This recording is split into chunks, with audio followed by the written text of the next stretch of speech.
Hello everyone, আজ তোমাদের সাথে শীতের স্পেশাল একটা মোমোর রেসিপি শেয়ার করব। তোমরা হয়তো ভাবতেই পারো মোমো রেসিপি আবার স্পেশাল। আমি এই জন্যই স্পেশাল বলছি, এটা আটা বা ময়দার মোমো নয়, এটা কিন্তু আমি চালের গুঁড়ো দিয়ে বানিয়েছি। চলো ঝটপট এবার বলে দিই কীভাবে বানিয়েছি। ফুটন্ত গরম জলে পরিমাণ করে জল দিতে হবে এবং তার পরিমাণ করে চালের গুঁড়ো দিয়ে একটুখানি লবণ দিয়ে বেশ ভালো করে ময়দার মতন বা আটার মতন করে একদম চালের গুঁড়োটাকে মেখে নিতে হবে নরম করে।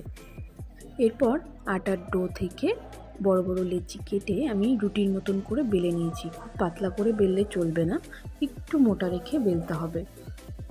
এদিকে স্টাফিংয়ের জন্য তোমাদের ইচ্ছে মতন ভেজিটেবল হোক, পনির বা চিকেন, যে কোনো একটা কিছু দিয়ে পুর বানিয়ে নিতে হবে। স্টাফিং রেডি হয়ে গেলে বড় রুটিগুলো থেকে গ্লাস বা বাটি দিয়ে গোল গোল করে ছোট ছোট লুচির মতন কেটে নিতে হবে। আর ওর মধ্যে স্টাফিং ভরে যে কোনো শেপ তোমাদের ইচ্ছে মতন দিয়ে তার উপর দিয়ে একটু বাটার লাগিয়ে দিতে হবে। তবে এই চালের আটা দিয়ে কিন্তু মোমো বানাতে গেলে যে কোনো হজবরল শেপ দেওয়া যাবে না। হ্যাঁ, সিম্পলের মধ্যে আর খুব আলতো হাতে শেপগুলো দিতে হবে, নইলে ভেঙে যেতে পারে।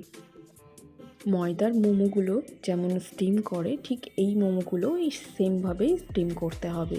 আর এই মোমোগুলো কিন্তু খুব ঝটপট সেদ্ধ হয়ে যায়। মোমোগুলো সেদ্ধ হবার পর আমি হোমমেড এই চাটনি আর সস দিয়ে সার্ভ করেছিলাম, সবাইকে খাইয়েছিলাম। সবার তো খুব ভালো লেগেছে। তাই আমি বলছি তোমরাও একবার ট্রাই করো এই চালের আটা দিয়ে মোমো, আর খেয়ে দেখো কতটা দুর্দান্ত খেতে হয়। ময়দার মোমো তো অনেক খেয়েছো, এই চালের আটার মোমো একটাবার খেয়ে দেখো, যেমন টেস্টি তেমন হেলদি।